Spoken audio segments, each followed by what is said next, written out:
Hello my friends, in today's video we will take a look at Viltrox AF 16mm F1.8 FE. Viltrox is continuing their efforts to establish themselves as manufacturers of high quality lenses. This time they are introducing their first ultra-wide full-frame lens. The last two Viltrox lenses that I have tested have set my expectations pretty high. In this video we will take a look at the performance of this lens with Sony A7R IV and A7IV to find out whether you should consider getting one. 16mm is an ultra-wide focal length. It is not crazy wide by today's standards, but wide enough to fit a lot in the frame and also to make you think about the foreground, which is very emphasized at this angle. 16mm focal length is typically used for landscapes, cities, architecture, and perhaps vlogging. In video, it is a popular focal length for wide opening shots and also for gimbal use. At f1.8, it is also very suitable for low-light use. I wasn't able to find another 16mm f1.8 full-frame lens on the market, so it seems that Viltrox is the first company to combine f1.8 aperture and 16mm focal length. 16mm Viltrox is 10.3 cm long and it weighs 550 grams. It is probably not small or light in absolute terms, but for an ultra-wide angle f1.8, I would say that it is completely fine. The build quality is excellent, much like with other latest Viltrox lenses. The construction is fully metal, including the focusing ring.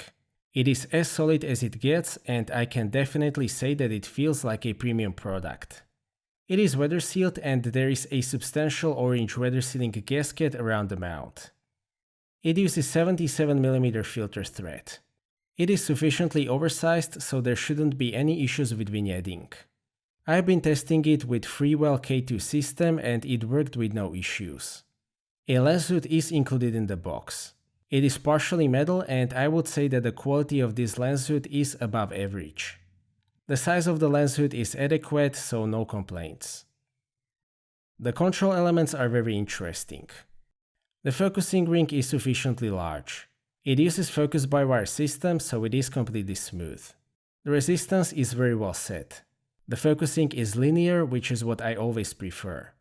It is an ultra-wide lens, so manual focusing is very easy and I was able to do repetitive focus pulls with no issues at all. The aperture ring has clicks at 1/3 of a stop increments. The ring is very tactile and it has a nice amount of resistance, so it is very pleasant to use. There is also a declicking switch on the right side of the lens, which will give you smooth aperture ring. If you prefer changing the aperture in camera, you can simply switch it to a position. There is also an autofocus manual focus switch, which is always nice to see. And now the interesting part of the controls. As you have definitely noticed, there is a display on this lens. It actually shows pretty useful information. In the bottom part you can see your aperture. The big number in the middle indicates the current focus distance. The upper part shows you the focus distance scale and the green bar shows you the depth of field. There are also two custom buttons on this lens. The first one works like a normal function button that you can set in the camera menu.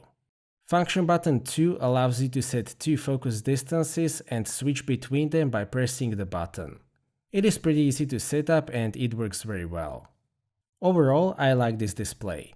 Sure, it is not necessary, but why not? I've definitely enjoyed using it. So what about the optical qualities? As usually, I have tested this lens with a 61 megapixel sensor in Sony A7R IV. This is still the most demanding full-frame sensor, so let's see whether the 16mm Viltrox can match this kind of resolution. The central sharpness is perfect right from f1.8. The resolution is maximal, the contrast is as good as it gets, and there is no chromatic aberration whatsoever. The image quality is perfect in every way, so it can't get any better. The image quality is the same from f1.8 to f8.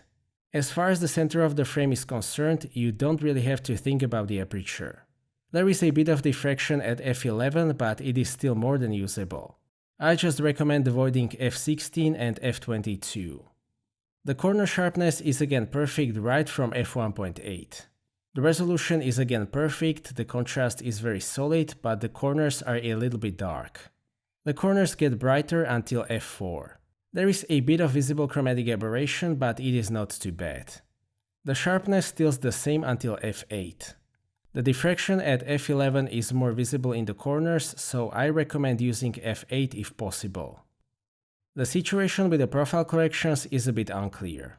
Lightroom profile is not available at the moment, and it seems that the RAWs are not corrected in camera, but I don't really see any distortion in uncorrected RAWs. It is either that good or there are some background corrections. The vignetting is visible. It is pretty significant at f1.8 and f2.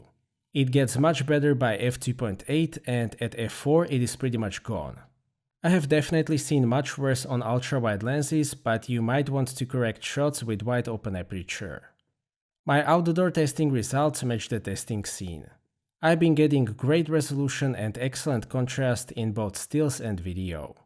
It provides great image quality across the frame, which is very important for landscapes and cities. 16mm Viltrox is definitely good enough for a 61 megapixel sensor. Overall, the image quality is excellent. Ultra-wide angle lenses with aperture below f2 are very difficult to make, and this one is one of the best that I've tested. At 16mm you won't get much of a subject separation even at f1.8. You can get somewhat blurred background if you get very close to the subject. It has 9 aperture blades and the rendition of bokeh is pretty nice. As I have said, this seems to be the only lens that offers f1.8 aperture at 16mm, so it is still the best subject separation that you can get at this focal length. Minimum focus distance is 27 cm, which translates to 0.1 times magnification. That is definitely enough to get an interesting close-up perspective, but there are ultra-wide lenses with better magnification. The close-up image quality is great though. The autofocus with this lens is basically as good as with the latest Sony lenses. In stills mode it is very fast, 100% accurate, and there is absolutely no hunting. In video it is basically the same story. It can be very smooth or very fast depending on your in-camera settings. Sony A7IV has great autofocus system which largely contributes to this result, but overall big thumbs up for the autofocus. The autofocus motor is very silent. You can only hear it if you are a couple of centimeters from the lens. If you use a shotgun microphone or even internal mic, it will not be picked up. One of the most impressive attributes of this lens is the lack of focus breathing. There is basically no focus breathing at all. I don't think that I have ever seen that on an ultra-wide lens, so big thumbs up for that. 16mm f1.8 is not stabilized, but the in-body image stabilization in the latest Sony cameras works great at these focal lengths. Static shots and panning are completely fine. The stabilization has a very easy job at 16mm.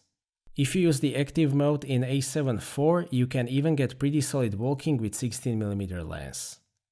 I have also tested this lens on a brand new Zion Webuild 3S gimbal.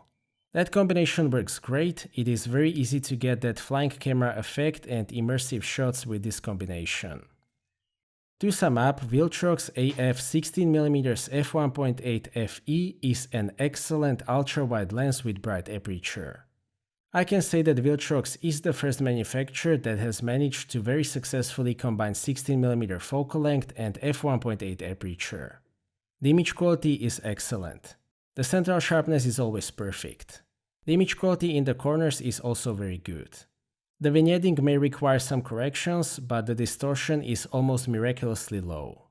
The control elements are as complete as it gets, including the display and second function button. The build quality is also excellent. Also worth mentioning is pretty much non-existent focus breathing.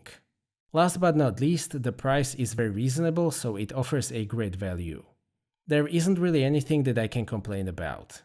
Viltrox AF 16mm f1.8 FE is an excellent ultra-wide and uniquely bright lens. If you can utilize a 16mm prime lens in your photography or videography, I can highly recommend this one. So that's it for today's video. Thank you for watching. I hope that you liked this video and that you have found it to be useful. Stay tuned for more videos and maybe consider subscribing if you don't want to miss my future content. I appreciate your feedback in form of thumbs up or thumbs down. If you would like to ask anything or share your opinion, please do so in the comment section, and see you next time.